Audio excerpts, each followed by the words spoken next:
Bien, entonces empezamos, chicos. Eh, este tema es un tema introductorio, la neuroanatomía, donde sobre todo vamos a, vamos a ver cuatro acápites principales. Ya habrán visto en su teórica de hoy. Eh, si no me equivoco, la dio el doctor Campo Hermoso.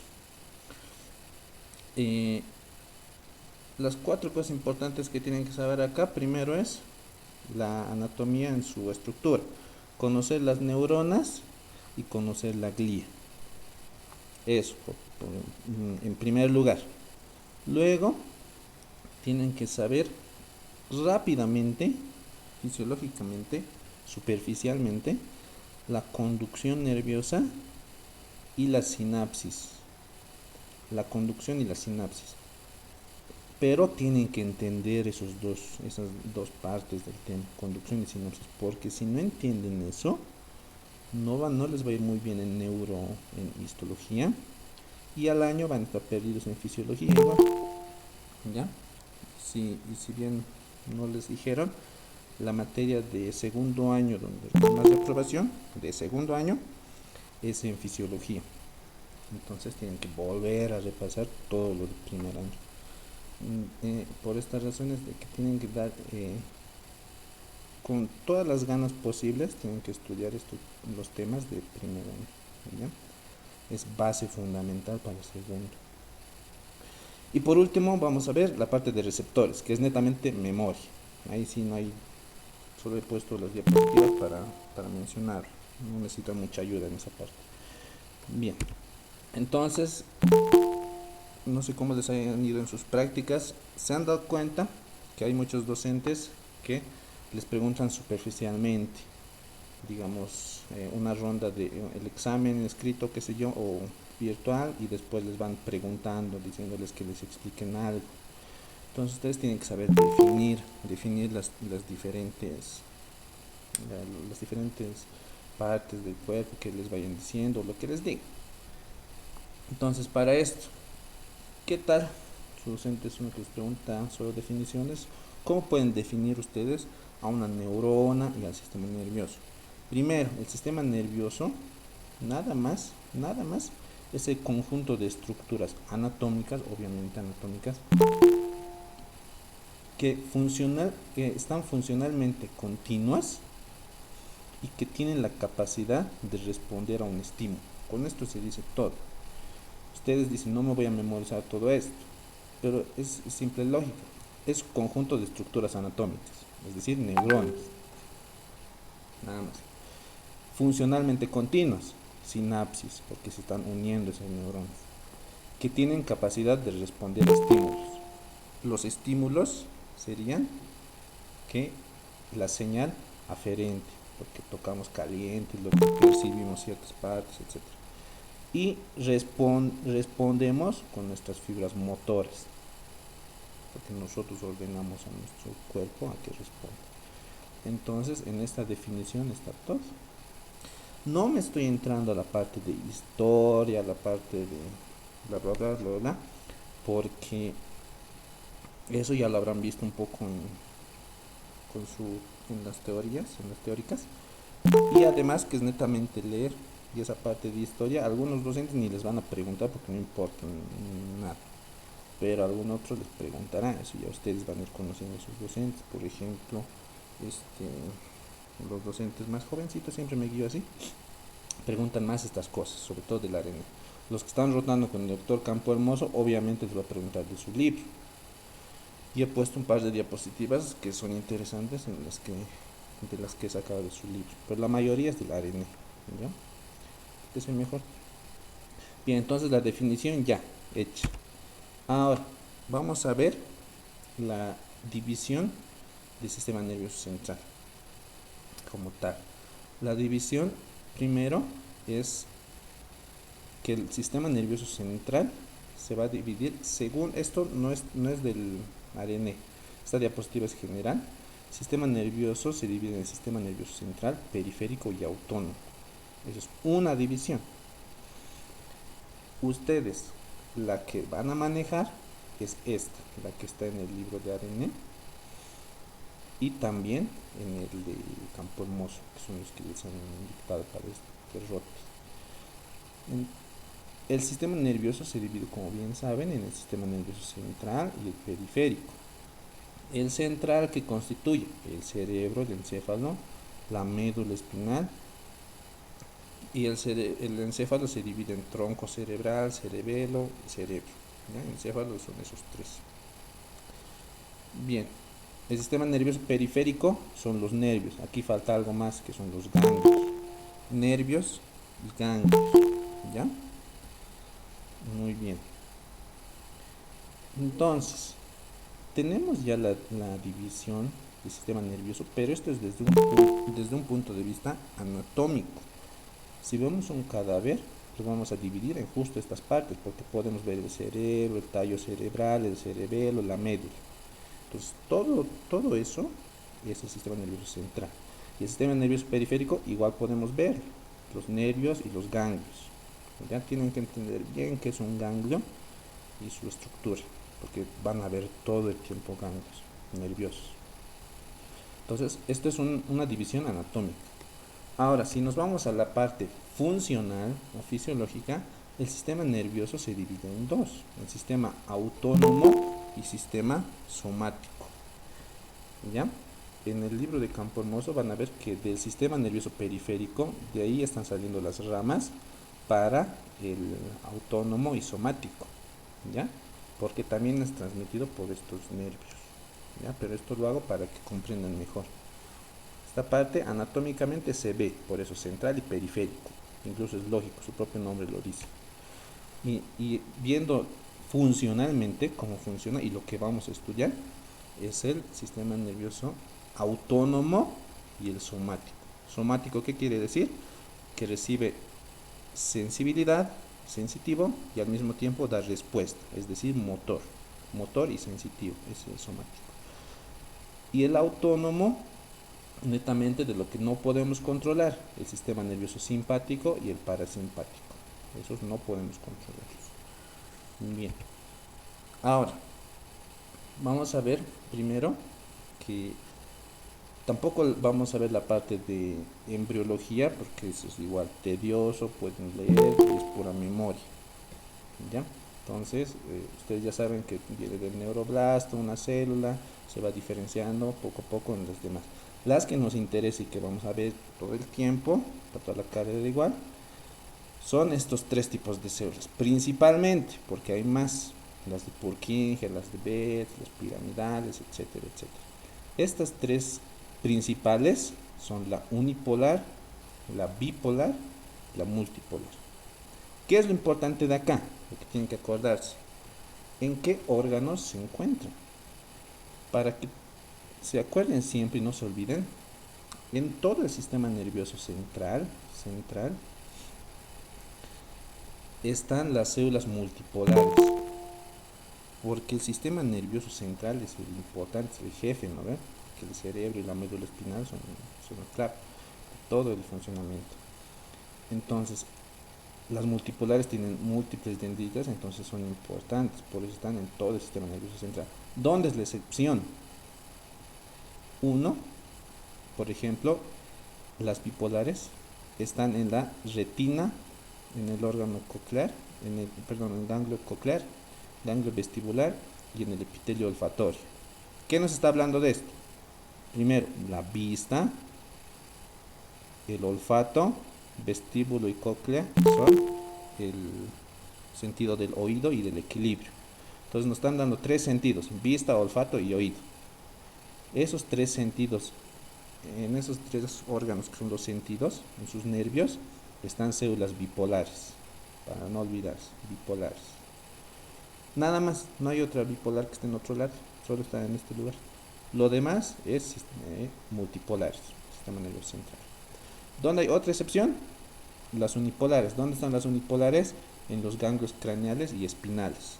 ¿Y dónde están los ganglios craneales y espinales? Los ganglios espinales lo hemos visto en la anterior clase, y los craneales, obviamente vamos a ver en su tiempo, pero están dentro de la cavidad craneal. Entonces es muy fácil, solo tienen que acordarse estos dos: las unipolares en los ganglios craneales y espinales, las bipolares en los sentidos. retina, cóclea y nervio olfatorio. ¿Listo? Y todo lo demás está compuesta de células multipolares.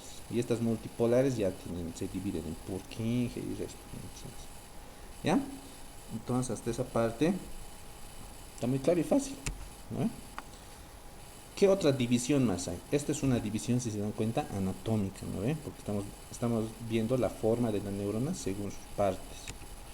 Ahora, funcionalmente, o sea, de nuevo tienen que tener esas dos perspectivas. Funcionalmente se clasifican en si la neurona cómo funciona, si es motora, si es sensorial, si es sensitivo, si es vegetativo, si es interneuronal. Primero, las motoras son bien fáciles, son motoras. Toda actividad que nosotros podemos realizar es motor. Levantamos un lápiz, están actuando nuestras neuronas motoras. Sensitivo, ¿cuál es la diferencia de sensitivo y sensorial? Me dirán. Ya vimos motoras. Ahora sensitivas, las neuronas sensitivas son obviamente, como dicen, nos pinchamos con algo, el dolor va a ir por las neuronas sensitivas y va a llegar así a nuestra médula y cerebro. Esas son las neuronas sensitivas. Luego están las sensoriales. Sensoriales son parecidas a las sensitivas porque igual transmiten sensación. Pero como dice sensoriales, estas son específicas de los sentidos sensoriales. ¿Por qué? La luz es diferente a otro estímulo. Los olores son diferentes. Los sonidos igual. Estas neuronas sensoriales trabajan con las ondas de luz, ondas de sonido. Entonces son especiales. ¿Ya? Y la mayoría, ¿dónde habían estado? ¿Qué tipo de neurona habían sido la mayoría? Las bipolares, ¿no ve? Porque estaban en la retina, en la cóclea y también estaban en el nervio olfatorio. Las vegetativas, como su nombre lo dice, están en las vísceras, en los órganos. También transmiten dolor, pueden doler las vísceras. Y el sistema nervioso autónomo es el que les da fibras para que puedan moverse el intestino, el corazón para que lata, etc. Las interneuronas son solamente neuronas que comunican a una y otra para dar una respuesta, como un arco reflejo, por ejemplo. ¿Ya? Entonces esa es una clasificación funcional que tienen que saber siempre, porque vamos a ver a todas esas. Ahora le damos un vistazo a las partes de una neurona, que hemos visto. Como toda neurona o como toda célula tiene los mismos organelos que tenía una célula que hemos visto en sus repasos para entrar a la facultad. Han visto citoplasma, retículo endoplásmico, aparato de Golgi, mitocondrias, tiene todo lo mismo y está en el cuerpo celular. ¿Cuál es la diferencia acá? ¿Qué es lo que le hace el neurona? Aparte de las dendritas y el axón, que en la parte terminal del axón tiene unos gránulos neurosecretores. Aquí está unos gránulos neurosecretores. Esa es la clave de la transmisión nerviosa, estos gránulos neurosecretores. Eso es lo que tiene la neurona aparte de una célula normal. También puede tener tinción, cuerpos que le dan diferente color. Van a ver en el transcurso del rote que neuronas que dan un color azul, negro, rojo, ¿ya? En ciertas partes del cerebro. Bien, el axón también puede dividirse en axón largo y axón corto. El de tipo 1 es el axón largo, el de tipo 2 es un axón corto. A eso lo van a leer. Eso sobre todo, sus partes de una neurona. Ahora, conociendo las partes, tenemos que saber que hay células que se unen al axón de una neurona. No piensen que una neurona es igual de pequeñita que las células normales. Sí, su núcleo es pequeñito, su cuerpo es pequeñito, pero el axón puede llegar a ser muy, muy largo, de metro, por ejemplo. Imagínense, un metro es mucho. En nuestro cuerpo, si apenas medimos unos 70, unos 80, un metro, más de la mitad de nuestro cuerpo atraviesa un solo axón, ¿no ven? Entonces los nervios están conformados por axones. Este dato, por ejemplo, yo les comento que al entrar al primer año, no, yo no lo entendía. Y todo se me ha aclarado cuando me he dado cuenta que la neurona preganglionar y la postganglionar son las únicas que están en el sistema nervioso, y que los axones habían sido bien largos y que por eso van a todo el cuerpo. ¿Ya? Entonces esa parte por eso las recalco. Bien, ¿qué más es importante acá? Que este axón, como es el que lleva la señal centrífuga, eh, perdón, celulífuga o centrífuga, que es también, tiene vainas de mielina, ¿ya? Estas vainas de mielina son bien importantes, son como grasita, están compuestos de esfingolípidos, igual son como lípidos, son lípidos en sí, que tapizan al axón. ¿Para qué? Para que el impulso vaya más rápido, para que sea veloz el impulso. Esa es la función.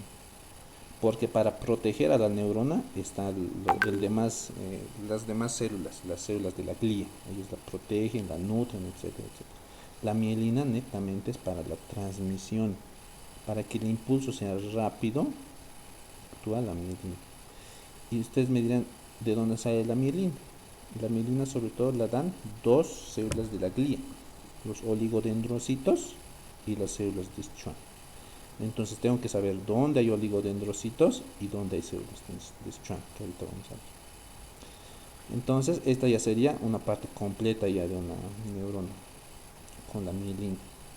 Por ejemplo, ahí les muestro un enfermito. Les doy un ejemplo. Esta mielina nos sirve a nosotros en todo nuestro sistema nervioso para la conducción rápida, dijimos, ¿no ven? Si no tuviéramos esta mielina, nuestro cerebro no mandaría la información rápida, seríamos lentos. Si no hubiera esta mielina, cuando alguien nos está enseñando algo, no captaríamos bien, o lentamente, o seríamos más lentos, o no podríamos hacer actividades cerebrales, ¿verdad? Entonces es muy importante la mielina. Al igual que si no hay esto, nuestro cuerpo, nuestros músculos distales de los pies, de las manos, igual la señal va a llegar lenta. Y eso sí es que llega, porque como no hay mielina, tal vez, y como es tan largo el axón, tal vez iba a la señal, pero ya se termina aquí la señal y ya no llega al músculo que tenía que ir. Y si no llega ahí, entonces el músculo se paraliza. Entonces, este es un mundo, ¿ya?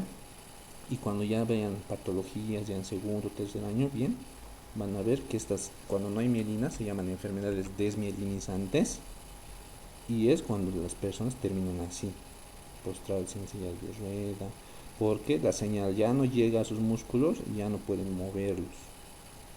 Y obviamente hay ya alteración mental, déficit de memoria, depresión, etcétera.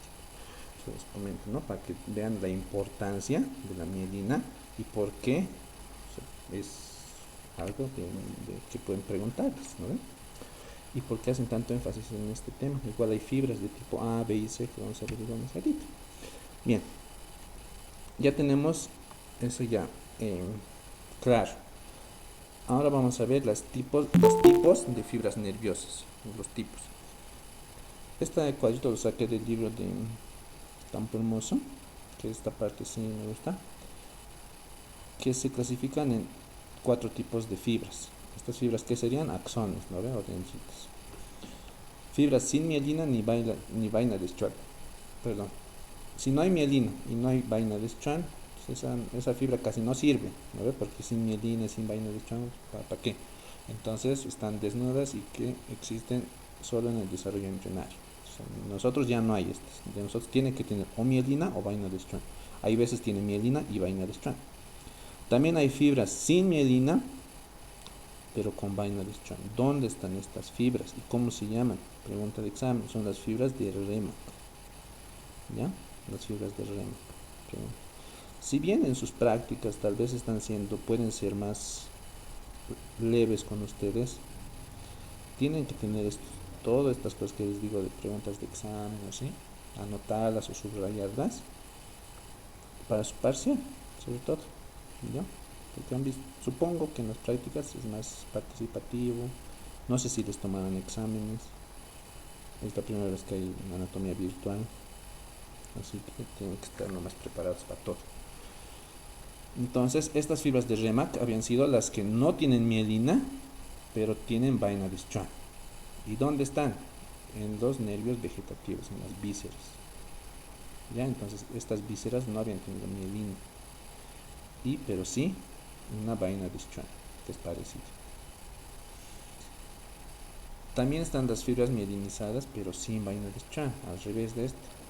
Estas mielinizadas están en la sustancia blanca del sistema nervioso central, nervio óptico, son más rápidas.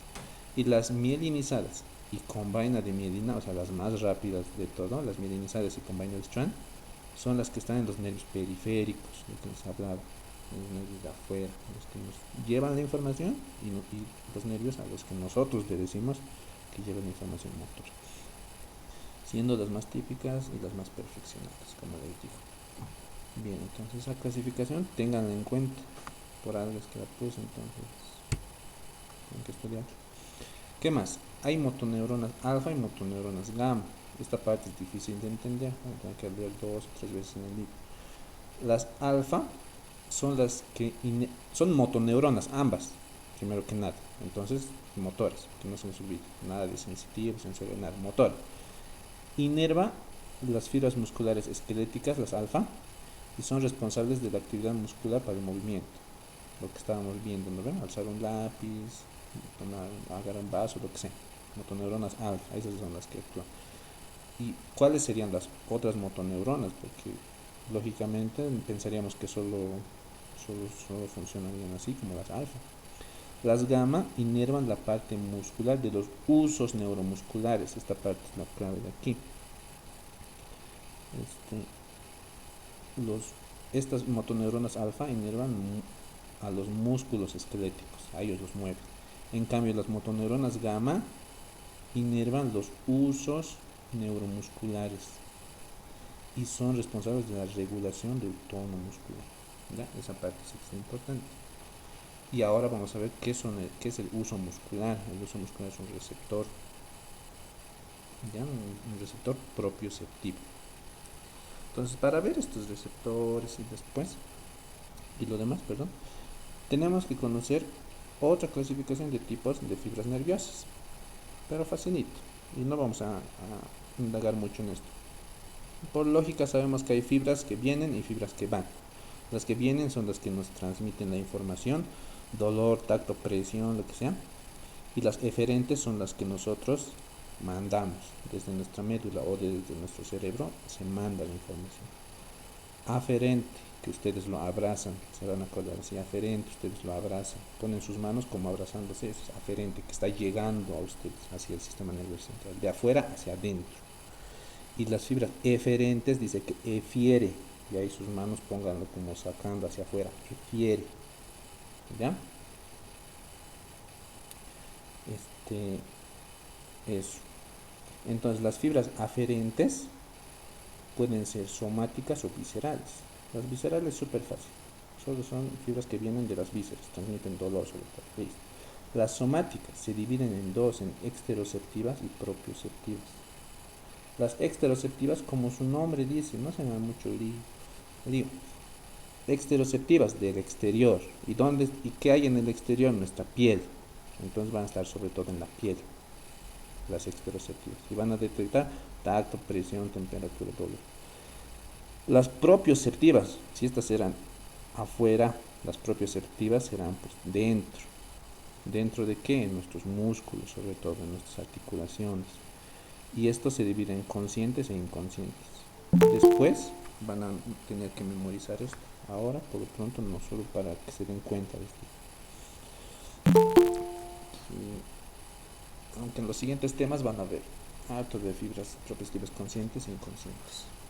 Bien, entonces así teniendo esta clasificación ya podemos diferenciarlo bien.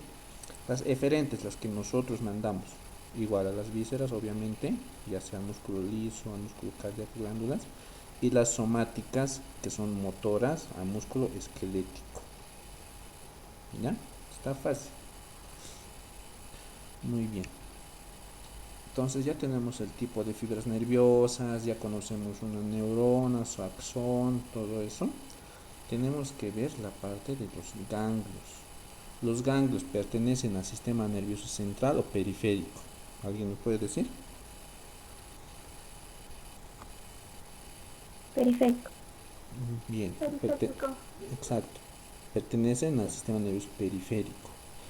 Entonces, estos ganglios, como pertenecen al sistema nervioso periférico, y también otra pregunta es, ¿qué tipo de neuronas estaban en los ganglios, sobre todo espinales?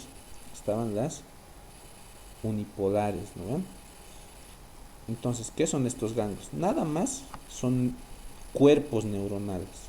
Aquí ya no es axón ni dendrita, son cuerpos neuronales. Y como se acuerdan que eran las células bipolares, perdón, las unipolares, ¿no? Que vienen así. Así era una neurona unipolar, ¿se acuerdan? Que solo tiene un axón y esto se divide en su dendrita y el axón. Esto está de esta misma forma, como ven la imagen. Este es el cuerpo neuronal y aquí está su rama unipolar. Normalmente el esquema más representativo es el de los ganglios sensitivos, lo que les hablaba en la anterior clase. Aquí estaría esas neuronas unipolares. Así está, neurona unipolar. Viene la señal sensitiva, viene la señal sensitiva del exterior, la agarra la neurona unipolar y por su otra fibra lo lleva hacia la médula espinal. Y aquí ya se va la sustancia gris, etcétera, etcétera. Entonces, en estos ganglios sensitivos están neuronas unipolares. ¿Y qué son estas otras células que están aquí afuera? Se llaman células satélites. Las células satélites van a estar cubriendo a las neuronas, a los cuerpos neuronales exactamente. Como este es un cuerpo neuronal, varios cuerpos neuronales, hay células satélites que lo cubren. Igual en la cadena simpática, porque aquí adelante hay un ganglio igual que es de la cadena simpática. Acá igual van a tener sus células, sus neuronas, células satélites que lo envuelven. ¿Ya? Eso. Entonces ya saben cómo está compuesto un ganglio. Estos ganglios también van a ver de los tipos que vamos a ir viendo en las futuras clases, que es donde igual veo que he visto igual que se confundían mucho con los ganglios, ¿ya? Con la célula preganglionar y con la célula postganglionar. Listo. Ahora vamos a ver el sistema nervioso autónomo. Si se dan cuenta, rápidamente hemos visto el sistema nervioso central y también al sistema nervioso periférico. Al central casi no lo hemos visto, mejor dicho. Al central solo cerebro, médula espinal. Van a tener cuidado con la división del sistema nervioso central en cerebelo, tallo encefálico, cerebro y médula espinal. Nada más. El periférico, ganglios y nervios. Bien. Ahora sí, nos vamos al sistema nervioso autónomo. ¿Qué es importante de acá? Primero, una pregunta de examen, de dónde a dónde va el parasimpático y de dónde a dónde va el simpático. Sistema nervioso autónomo. Ya tienen que dominar que se dividen primero en autónomo parasimpático y el simpático. Desde prefas más antes ya tienen que saber. A todos estos órganos los inerva el sistema nervioso autónomo. Ven todo, por eso es tan importante. En cambio, los otros nervios que hemos visto inervaban sobre todo a los músculos, ¿no? Ahora acá entra el sistema nervioso autónomo. Se dividen en dos, en el simpático y el parasimpático. El simpático, sobre todo, para que ya vayan viendo, hace funciones excitatorias. ¿Qué quiere decir? Que aumenta la frecuencia cardíaca, hace que lata más rápido. En los órganos, en las glándulas, hace que se secreten hormonas, hace que se secreten neurotransmisores como la noradrenalina, la adrenalina. El sistema simpático se caracteriza por compararlo con la acción de huida o de peligro. Cuando alguien nos quiere asaltar, ahí se activa nuestro sistema nervioso simpático. Por eso el corazón empieza a latir, empezamos a transpirar, qué sé yo. Los ojos se abren más, hacen grisáceos, etcétera, etcétera. Y el parasimpático lo contrario, ¿ya? Entonces, la pregunta de examen, ¿cuál es? El sistema nervioso simpático va desde estamos hablando ahora de nervios espinales y de los cerebrales. El sistema nervioso simpático va de la torácica 1 hasta la lumbar 2. Ese es el sistema simpático. Nada más, es decir, de acá, hasta la L2. ¿Ya? Salen los nervios. Luego aquí forman plexos, más plexos, se unen con más nervios, recién suben a la cabeza, etcétera, etcétera. Para llegar al ojo, por ejemplo, tienen que darse su modo de llegar. En cambio, el sistema parasimpático va primero de los nervios sacros del 2 al 4, de aquí abajo. ¿Y qué más? De los nervios craneales. ¿Ya? Esa es una pregunta muy importante. Sistema simpático de la T1 a la L2. Parasimpático de la sacra 2 a la 4 y de los nervios craneales. Sobre todo, ¿qué nervios? Por si les preguntan, ahora no creo. Tienen todo el rote para aprender, pero son del nervio facial, del nervio oculomotor, del nervio glosofaringeo y del nervio vago. De esos 4, porque estos nervios son también, además de ser motores, también son del sistema autónomo. ¿Ya? Los van a ir viendo a fondo en todas las prácticas. Los 12 pares craneales van a salir dominando a fin de año. Bien, entonces ya vimos esto. Ahora vamos a ver los tipos de glía. Ahora vamos a ver la glía. Ya hemos visto neuronas, a la glía. Hasta aquí está todo muy claro, ¿no? ¿Tienen alguna pregunta?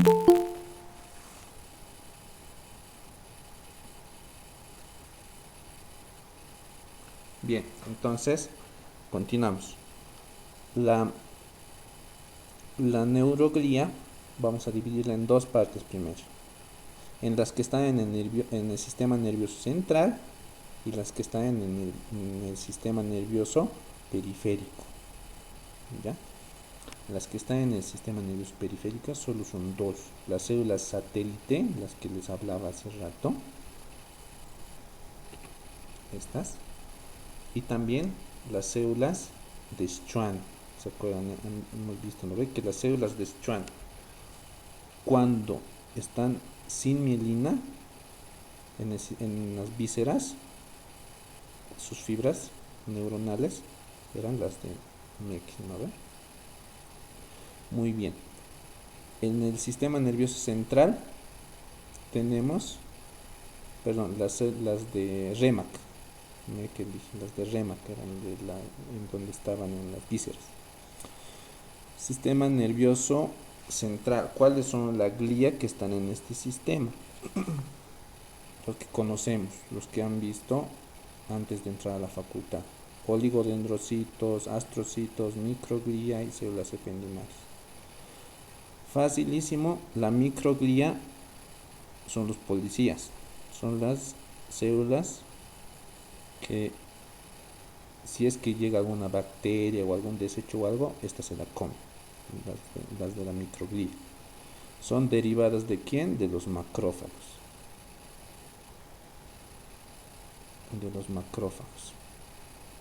Los oligodendrocitos, estos son parecidos a las células de Schwann. ¿Cuál es la diferencia?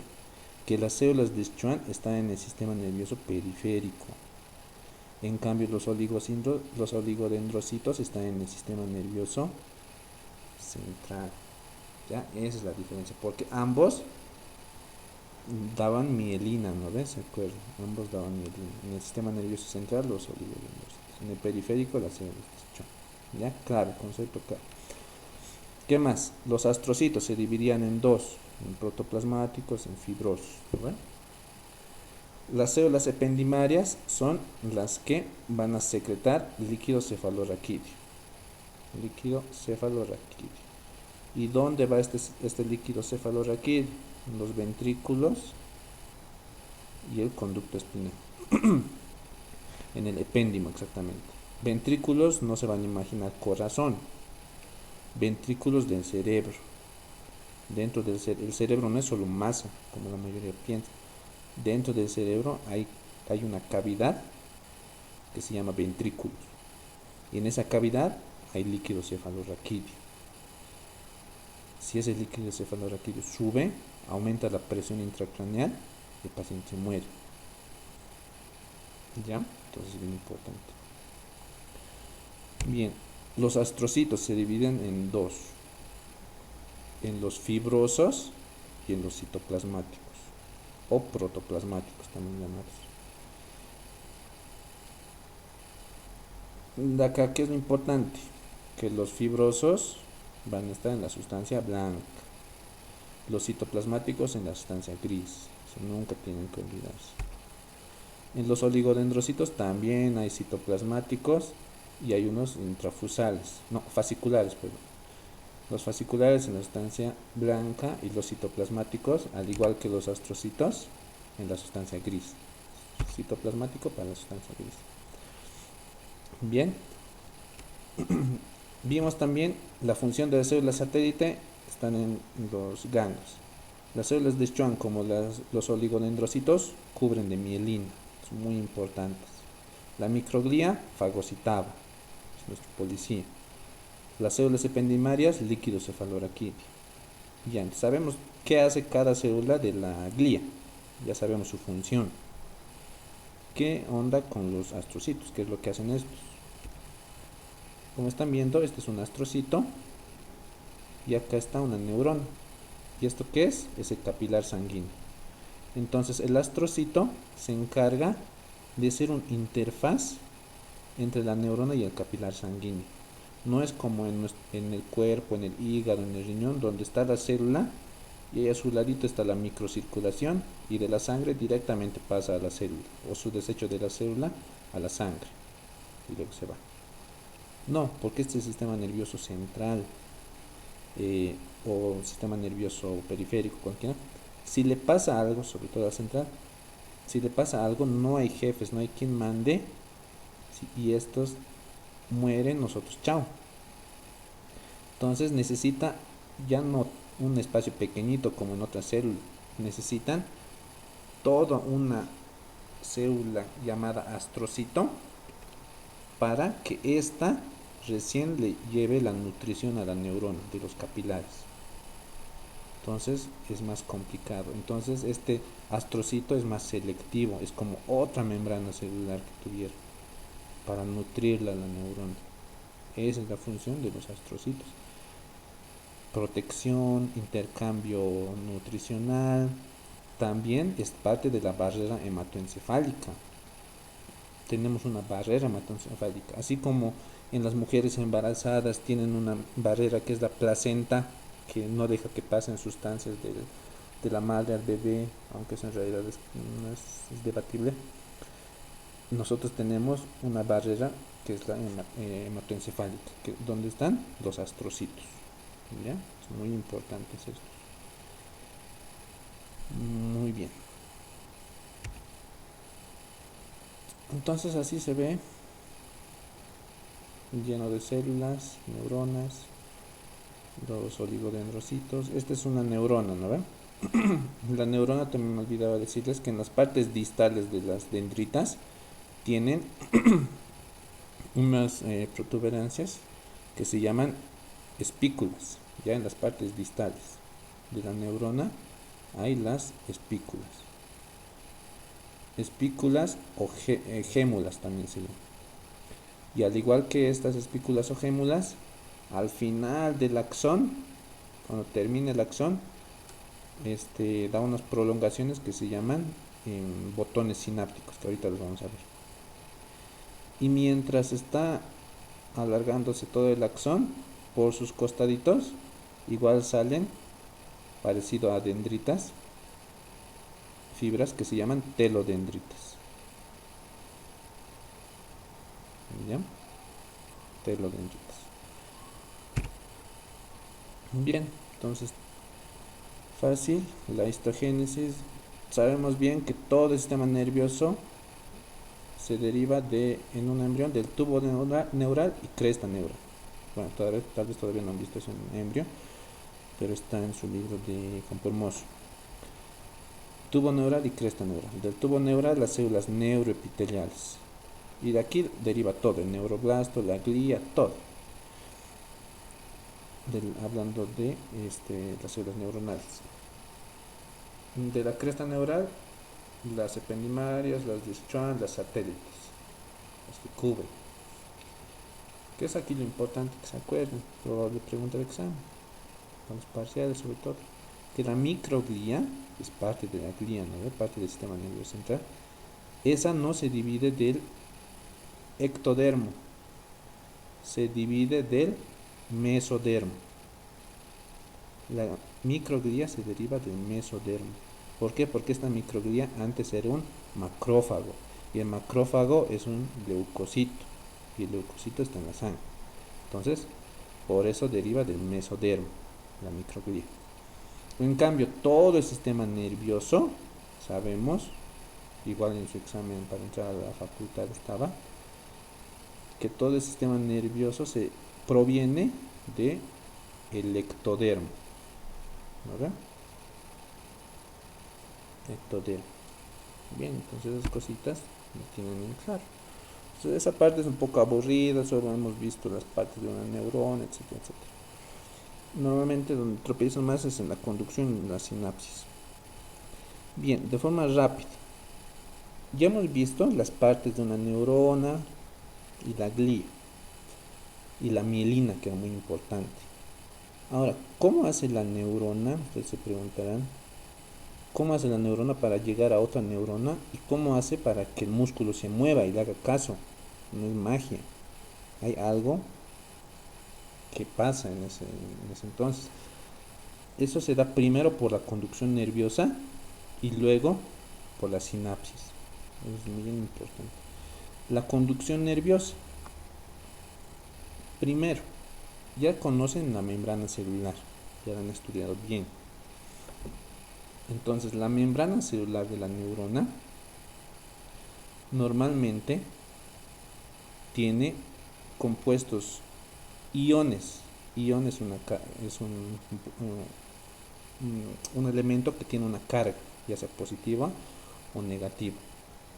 Entonces, en el interior de la célula, que sería esto, voy a poner el resaltador, no con esto. Se nota el puntito rojito, ¿no? Sí. Entonces, este es intracelular. En el interior de la célula hay una carga. En el exterior de la célula hay otra carga. ¿De qué dependen estas cargas? De los iones que estén en uno y en el otro lado. ¿Qué iones principalmente? El sodio y el potasio. Por eso era bien importante ese tema de prefas, ¿no ve? De la bomba de sodio y potasio. Entonces esos elementos son los más principales. Dentro de la célula hay una cantidad de potasio y fuera de la célula hay una cantidad igual de potasio, pero mínima, si se fijan. No es momento de memorizarse esos números, solo vean que el potasio está 140 dentro de la célula y fuera de la célula está en 4. O sea, hay más potasio dentro que fuera. ¿Qué pasa con el sodio? Este es el sodio, 150 afuera y dentro 12 en equivalentes. Entonces son diferentes las cargas, por eso les muestro. Y el sodio está más afuera, por 150, hay más sodio afuera en todo nuestro organismo. Por eso nuestra sangre es salada, porque tiene más sodio. Lo están viendo aquí, 150. Y dentro hay más potasio, pero no tanto como el sodio, 140 nomás. Listo. ¿Qué pasa? Que por estas cantidades y porque hay más compuestos, que no los vamos a mencionar todos, la idea es de que con este ejemplo podamos ver que fuera de la célula, extracelularmente, es más positivo. El sodio es positivo, el potasio es positivo, igual dirán, pero hay 150 afuera, o sea, más que el potasio. Es más positivo afuera que dentro. Y eso hace una diferencia de carga eléctrica. Eso vamos a tomarlo con números, ¿ya? Con números. Y la regla fisiológica dice que dentro el mili equivalente de la célula nerviosa, ojo, es de 65 a 70 milivoltios. Ese es el menos 65 a menos 70 milivoltios, negativo. Por eso aquí está todo negativo. Negativo, negativo, negativo, negativo. Gracias a que aquí hay potasio menor que sodio y hay aniones orgánicos que son negativos, y estos son bien negativos. ¿Por qué les digo esto? Que afuera es positivo y dentro es negativo. Porque cuando está así, el potencial de membrana, que es esto que les he dicho, se lo denomina en reposo. Porque el nervio no se está excitando, no está haciendo nada. Entonces está reposando. Es el potencial de reposo. ¿Ya? Está reposando. Reposo. Me dirán, ¿cuál es la diferencia entre potencial de membrana y potencial de reposo? El potencial de membrana es la diferencia de las cargas eléctricas. Y el potencial de reposo es un tipo de potencial de membrana. El potencial de membrana se divide en dos: en potencial en reposo y en potencial de acción. El potencial de reposo es cuando está reposando, y el potencial de acción es cuando se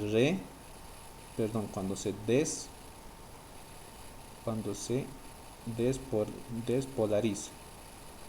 ¿Se entiende? Despolariza. Bien, entonces el potencial de membrana se divide en reposo y de acción. Esto es en reposo, como estamos viendo. Entonces la pregunta es: ¿cuánto es el potencial en reposo? Menos 65 a menos 70 dentro de la célula. Sobre todo esto sería el axón, ¿no ve? Estamos viendo un axón del nervio. Bien, seguimos. ¿Qué pasa? Hay una despolarización, dice, que de estar en reposo pasa a estar en un potencial de acción. Como dice, acción, es decir, donde la célula nerviosa ya se sobreexcita y ya tiene que hacer lo que tiene que hacer, tiene que mandar la información. ¿Cómo pasa de reposo a acción? Solamente se abren canales de sodio. Se abren canales de sodio, entra sodio, que es positivo, y convierte estos negativos en positivos. En ese caso ya va a haber más sodio dentro. Entonces se ha vuelto un poco más positivo la carga dentro de la célula, dentro de la neurona. Y pasa de ser de menos 65 a menos 70, pasa a 30 milivoltios, pero ya positivo. Entonces gran cantidad de sodio ha entrado. ¿Esto qué ha hecho en el axón, en esta fibra nerviosa? Ha hecho que se vaya volviendo positivo todo. Que se vaya volviendo positivo, positivo, positivo, positivo por todo el trayecto del axón.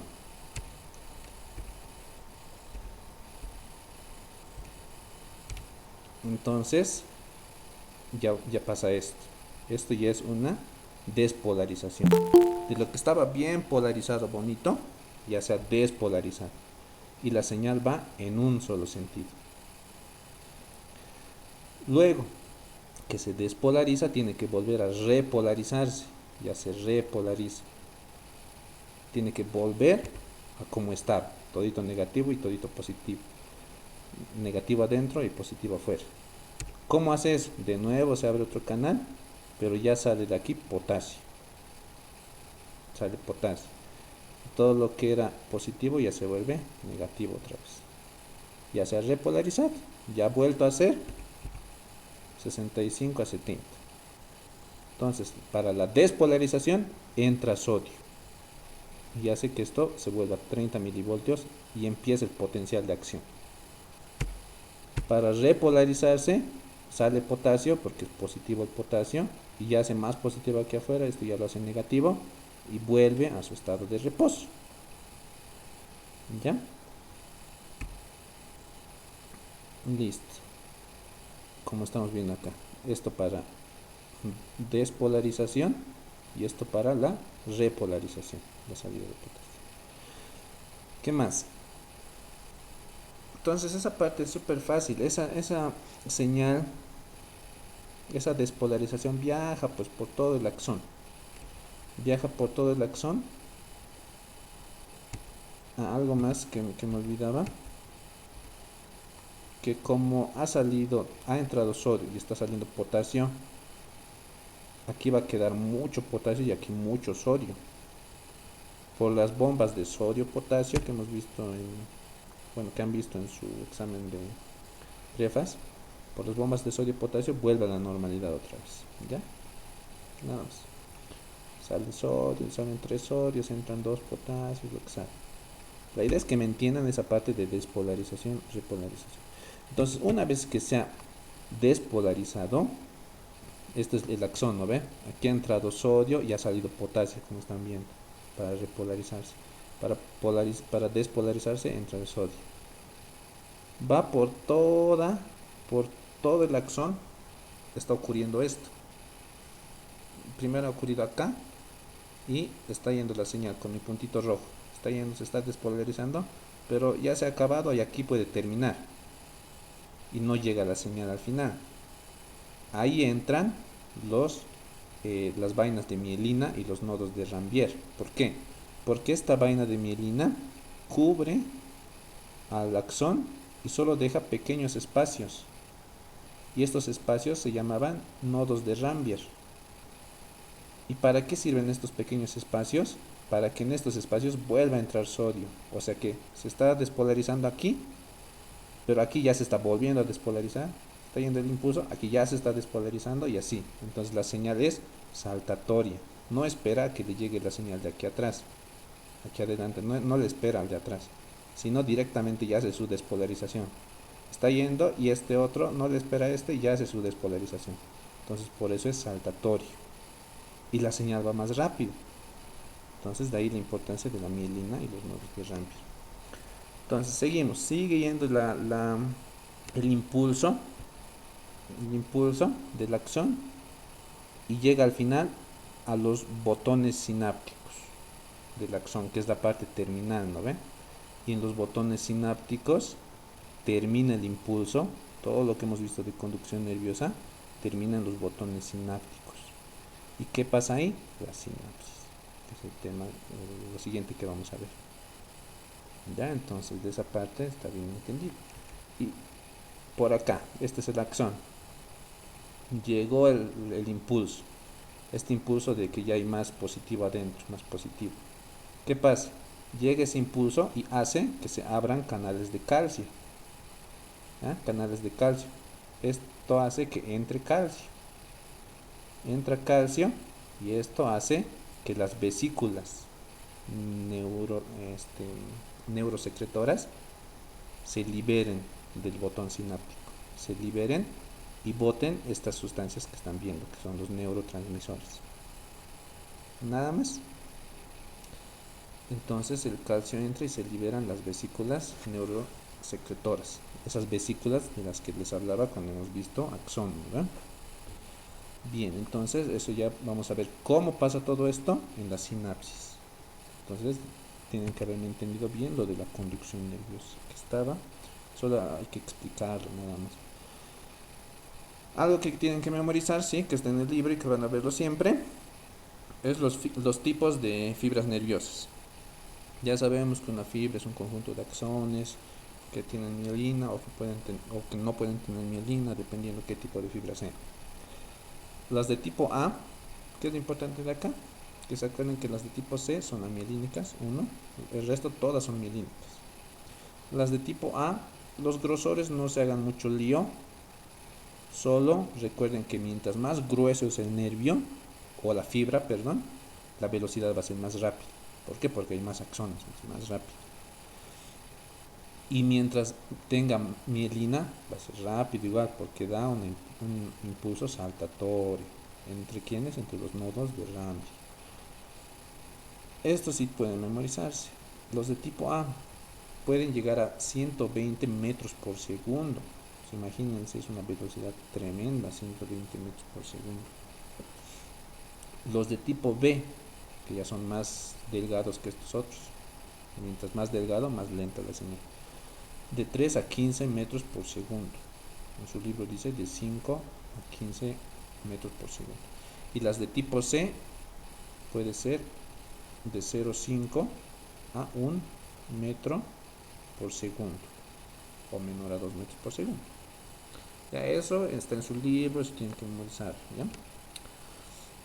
Bien, ya habíamos visto la conducción nerviosa, ahora tenemos que ver la sinapsis. La sinapsis se da entre el botón sináptico, donde ya hemos visto la despolarización, que ha hecho que se abre el canal de calcio, y esto ha hecho que se boten las vesículas. Estas vesículas que tenían neurotransmisores. ¿Qué pasan con estos neurotransmisores y quiénes son? Los neurotransmisores van a ser varios. Ahorita vamos a ver uno por uno los neurotransmisores. Ya, vamos a ver los neurotransmisores. Esos neurotransmisores que tienen nombre y apellido van a los receptores que están en la membrana postsináptica. Si estamos hablando de sinapsis, tiene que haber una parte presináptica, una hendidura sináptica y una parte postsináptica. Presináptica y postsináptica. La presináptica es antes que se dé la sinapsis, donde ha pasado la despolarización, donde ha entrado el calcio, donde se han botado las vesículas que tenían dentro, ¿qué cosa? Neurotransmisores. Acá esos neurotransmisores en la hendidura van a ir a su receptor. Cada neurotransmisor tiene su receptor. ¿Qué tal es acetilcolina? Tiene su receptor de acetilcolina. ¿Qué tal es noradrenalina? Tiene su receptor de noradrenalina. Cada uno tiene su propio receptor. Y es aquí donde actúan, por ejemplo, les digo, cuando hayan visto personas que convulsionan, ¿no? Que se tiran al piso, están moviendo la cabeza, se babean. Esa convulsión se da porque en esta sinapsis se ha botado, o por alguna razón hay mucho neurotransmisor, harto, cosa de que se llenan los receptores y la señal excitatoria es demasiada, una señal muy fuerte, cosa que el cuerpo ya manda señales, los nervios mandan señales a los músculos tan rápido que el músculo ya empieza a temblar, empieza a moverse, flexionarse, ponerse duro, etc. ¿Y qué creen ustedes? Que los medicamentos para esos epilépticos son medicina que va por la sangre, esa medicina, y van a bloquear estos receptores, y si ya no hay receptores, ya no hay señal nerviosa y ya no convulsiona, ¿verdad? Entonces de ahí la importancia, pues tienen que dominar esta parte. Al principio parece complicado, ¿ya? Pero si lo repiten, va a ser muy fácil. Bien, entonces tenemos estas tres partes de la sinapsis. Tenemos que ver a los neurotransmisores y a los receptores, nada más. Hasta acá todo claro, ¿verdad? Hay dos tipos de sinapsis. Una sinapsis química que está en la mayoría y una sinapsis eléctrica que solo está en el corazón, sobre todo. La química es la que siempre vemos, la que tiene su hendidura sináptica, neurotransmisores. Estos neurotransmisores son sustancias, entonces es químico. Ahora, en la unión eléctrica, el axón, la parte terminal, directamente ya se está uniendo con el siguiente, en este caso es músculo del corazón. Cosa de que se contrae el nervio, se despolariza el nervio y la señal ya no está esperando acá los neurotransmisores, sino que rápido va al siguiente músculo, y al siguiente, y al siguiente, y al siguiente. Y por eso el corazón late automáticamente. Esa es la razón por la que el corazón late automáticamente, porque su sinapsis es eléctrica. ¿Ya? Nosotros vamos a ver la sinapsis química, que es la que hay más en todo el resto del cuerpo, excepto el corazón. Bien, esta parte son de las sinapsis que ocurren en el sistema nervioso central. ¿Qué sinapsis ocurren en este sistema nervioso? Hay una neurona preganglionar, hay una neurona postganglionar y la víscera a la que va a inervar. En el sistema nervioso central está la neurona preganglionar. ¿En dónde? ¿En qué parte? Como dice el sistema nervioso central, ¿qué cosa conformaba el central? Cerebro, médula espinal. Entonces, digamos que es médula espinal, puede ser cerebro. Entonces, en la médula espinal está la neurona preganglionar, su cuerpo. Su axón o dendrita, si es sensitivo, va hacia el ganglio. ¿Se acuerdan? ¿No? El ganglio espinal o el ganglio simpático. Entonces va el axón hacia el ganglio. Cuando llega al ganglio se encuentra con otra neurona. Esta otra neurona que ya está en el ganglio, esa es la neurona postganglionar, que lleva su axón o su dendrita si es sensitivo hacia el órgano al que va a inervar. Entonces este término tienen que dominar neurona preganglionar y neurona postganglionar. En el ganglio está la postganglionar, que lleva su axón hacia el órgano. ¿Ya? Eso. Entonces acá, cuando se unen ambas neuronas, en este sector estaría habiendo la sinapsis. ¿Qué es importante de acá? Hablando de neurotransmisores, la acetilcolina es el neurotransmisor principal de casi todo el cuerpo. La acetilcolina, en todo lado, sobre todo si es en el sistema somático. Sobre todo si es en el sistema somático, todo es acetilcolina. Pero si hablamos del sistema nervioso autónomo como aquí, en el parasimpático, en esta parte de sinapsis hemos visto que hay neurotransmisores, ahí está la acetilcolina. Para la célula postganglionar, igual entra la acetilcolina. Si hablamos del sistema nervioso simpático, para la preganglionar, acetilcolina. Entonces todo entra acetilcolina. El único lugar donde entra la noradrenalina es en la sinapsis de la postganglionar con el órgano efector. Ahí nada más entra la noradrenalina. ¿Ya? Noradrenalina.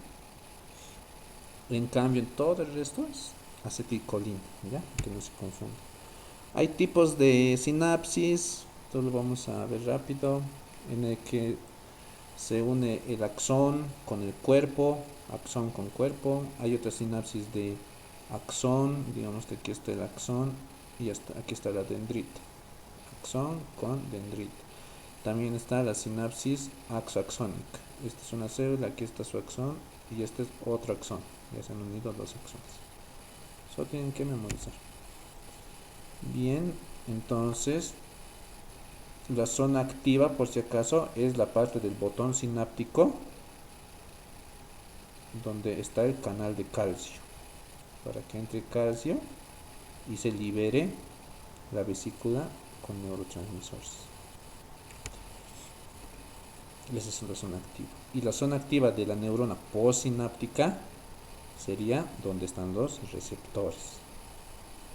Por si acaso, cuando ocurre la sinapsis, se liberan los neurotransmisores a los receptores, ¿no ve?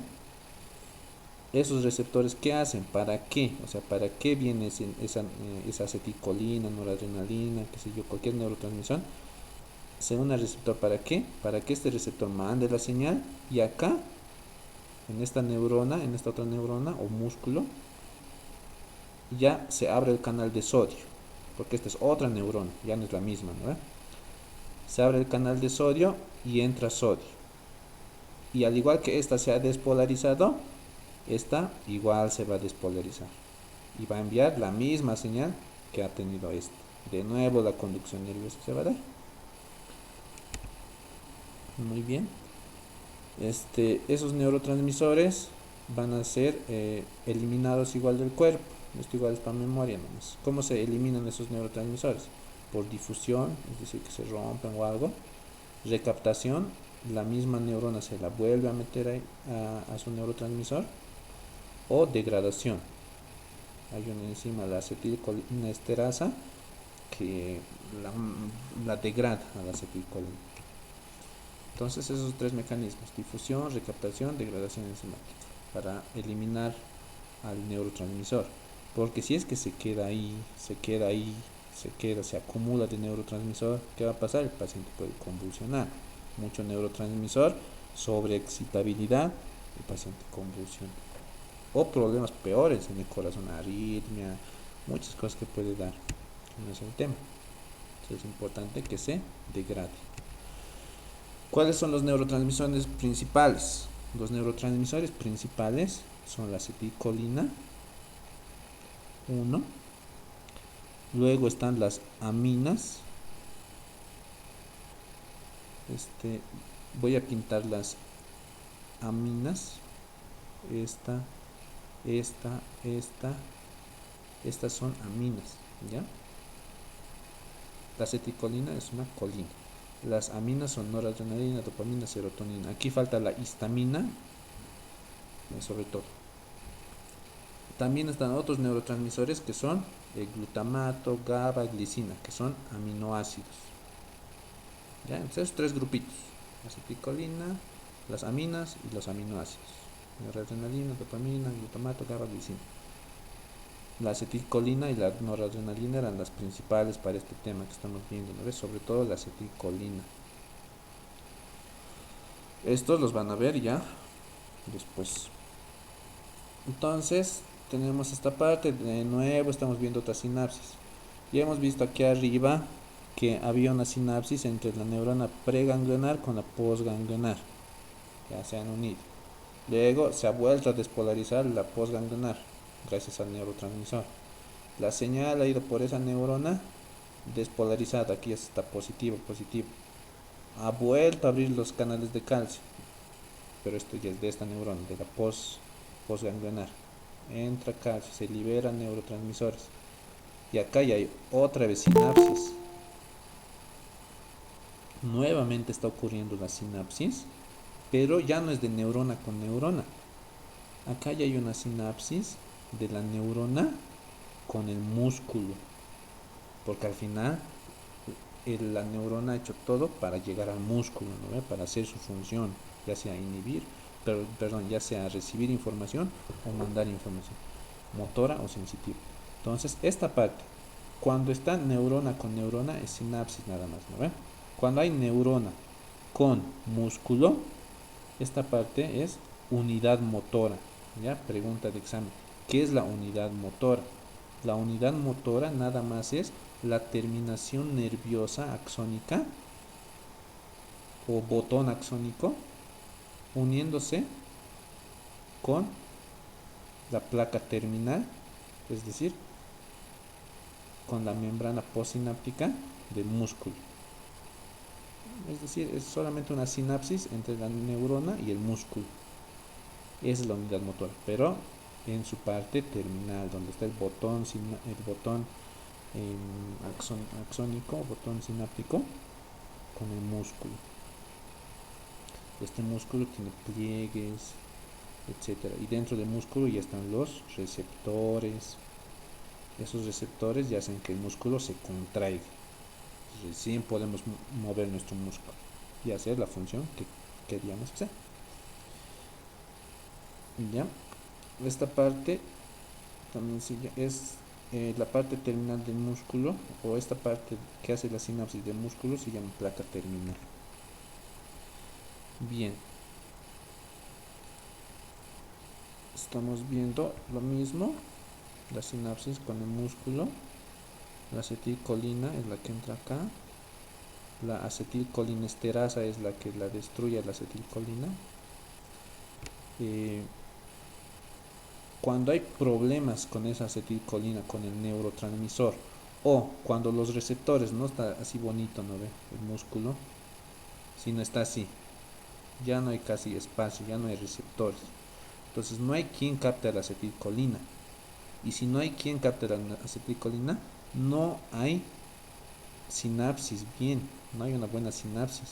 Entonces el músculo no lleva la información, no ha captado la información del nervio y el músculo ya no se va a mover.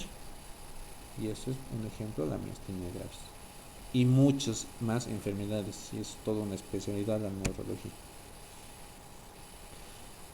Bien, ya hemos visto la unión sináptica. Todo lo que hemos hablado es química, la unión sináptica química.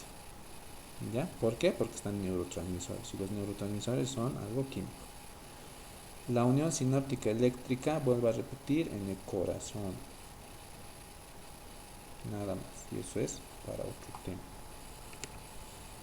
Y ya lo último de la clase, los receptores sensitivos. Acá es pura memoria nada más. Tienen que clasificar los receptores según la procedencia del estímulo. Puede ser exteroceptores. Esto ya hemos visto, ¿no? Está en el libro de Campo Hermoso. Pueden ser exteroceptores, propioceptores, interoceptores. También pueden ser según el estímulo. Pueden ser mecanorreceptores, termorreceptores, etc. Eso ahora no, solo les doy el ejemplo. ¿Cómo tienen ustedes que acordarse? Primero, si hay algo caliente, algo que está vibrando, lo que sea, que yo voy a sentir con mi tacto, eso lo voy a llevar a mi sistema nervioso central. Primero, eso es lo que se nos viene lo primero a la cabeza. Cuando nos dicen sensitivo, yo me imagino algo que estoy tocando y siento. ¿Qué cosa es? Si me dicen sensorial, yo me imagino lo que estoy viendo con mis ojos, mis oídos, el olfato, estoy sintiendo sensorial. Si me dicen motor, es que yo voy a realizar, alzar una pesa, alzar un lápiz, lo que sea. Ahora nos metemos solo a la parte sensitiva, lo que voy a sentir. Lo puedo sentir a través de mi piel, con los exteroceptores, o lo puedo sentir con mis articulaciones y mis músculos, con los propioceptores o interoceptores. Ustedes me dirán, ¿cómo se siente con la articulación, con el músculo? Esos receptores del músculo, de la articulación, no son para poder reconocer la cara de alguien, nada. Son los que me dan el tono muscular y la postura, por ejemplo. Si se dan cuenta, cuando están durmiendo, no se caen de la cama, ¿no? Por más que tengan una cama delgadita. Bueno, la mayoría no se cae de la cama, etc. Cuando están caminando, su cuello está erguido, su cuello no está abajo, ¿no ve? Cuando están haciendo cualquier actividad, sus músculos adoptan cierta forma. Es porque los receptores del músculo, de las articulaciones, les están enviando información inconsciente. Ustedes ni se dan cuenta. Que hacen que se mantenga el tono, que se mantenga la postura, etcétera, etcétera. O sea, esos receptores son aparte. ¿Aparte de qué? De los receptores cutáneos, los de la piel, los que son más obvios, ¿no ves? Los de calor, frío, etc. Ya, entonces, teniendo en cuenta esto, yo les he hablado más de lo funcional, ¿ya? Ya tenemos que tenerlo bien en cuenta eso. Ahora, pueden haber receptores con terminaciones libres, quiere decir que es casi directamente nervio, o receptores encapsulados. Eso es una división. Las terminaciones libres sobre todo llevan dolor, sobre todo, lo más común, dolor. ¿Ya? Y los encapsulados hay de varios tipos, ya sea en la piel, ya sea en la articulación, en el músculo. Y eso es lo que vamos a ver. Y esto es bonito, interesante, pero para memoria. Estos son los corpúsculos, ya se llaman corpúsculos porque ya tienen su cápsula. Y esto sí es pregunta de examen típica, de práctica, de parcial, de todo. Los corpúsculos de Meissner son de tacto fino o discriminativo. ¿Qué quiere decir de tacto fino o discriminativo? Quiere decir que si nosotros me tapo los ojos y me muestran un objeto cualquiera, digamos un control remoto, voy a sentir los botones, voy a sentir cuál es redondito, cuál es cuadradito, y voy a poner redondito, voy a apagar la televisión, etcétera. Eso es un tacto fino, cosas que puedo reconocer con el pulpejo de los dedos. ¿Dónde están? Sobre todo en el pulpejo de los dedos, de los pies, de los, de los labios, ¿ya? Con los labios igual podemos reconocer esas cosas, de las glándulas erógenas, los genitales, etcétera. Entonces es un tacto fino, ¿ya? Por eso que los labios y los órganos genitales son erógenos, ¿ya? Porque pueden sentir. La piel igual, por eso con la piel a las parejas les gusta acariciarse con las manos, porque con las manos se siente el tacto fino, ¿ya? Los corpúsculos del Meissner. Los pulpejos de los dedos, por si acaso. A ver, traten de reconocer algo fino, así que tenga sus detalles con el dorso de la mano. No les va a ser tan fácil que como con la palma, porque ahí están los corpúsculos del Meissner. Tacto fino discriminativo. Los corpúsculos de Krauss, netamente frío. Aquí yo les digo, yo me acordaba de esto, yo lo relacionaba con Krusty el payaso de Los Simpson y me acordaba que Krusty era frío y Krauss frío. Cada uno se va a dar su forma de acordarse. Los corpúsculos de Ruffini, el Rufino era caliente, digamos. Rufino, el calor. ¿Ya? Los corpúsculos de Krauss perciben frío, los corpúsculos de Ruffini perciben calor.